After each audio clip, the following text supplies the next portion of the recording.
guys, for today's video, ito na guys, tinanim ko na yung ating mga variegated na gymno. At hindi rin ako nakatiis guys, dito ko na rin sila itinanim sa mga pots na binili ko na may design ng flower. Diba sabi ko sa inyo parang, ayan malalaki yung pots para sa gymno. Pero ginawa ko na lang guys, ayan dalawa. Tapos dito sa isa, tatlo, yung medyo pinakamaliliit, pinagsama-sama ko. Tapos yung iba naman, dala-dalawa, ayan So, ayan na silang lahat guys, yung ating mga variegated na gymno. At hindi ko pa sila inilalagay doon sa mga kasamahan nila guys, doon sa terrace. Dito na lang muna.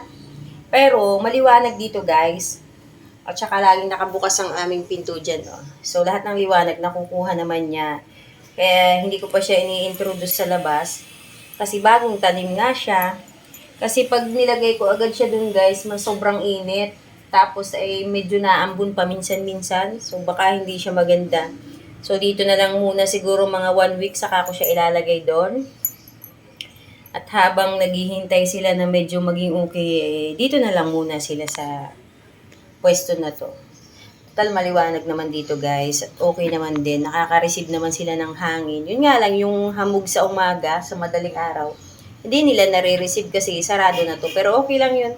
Ang mahalaga na arawan naman sila dito tuwing umaga. Morning sun. Kaya okay pa rin siguro.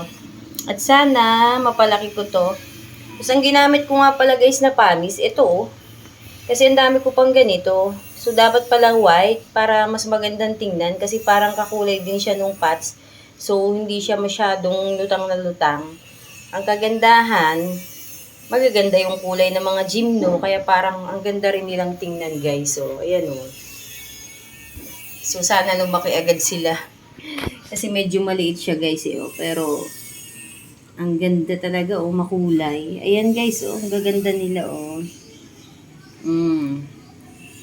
Siguro mag-order ulit ako nito guys, yung medyo malaki-laki na dito. Para meron na rin ako ng malalaki. Kasi first ko to wala pa akong ganito na variegated na gymno. So sa susunod siguro ang orderin ko yung medyo malaki ng konti. Para meron na tayong medyo malalaki-laki.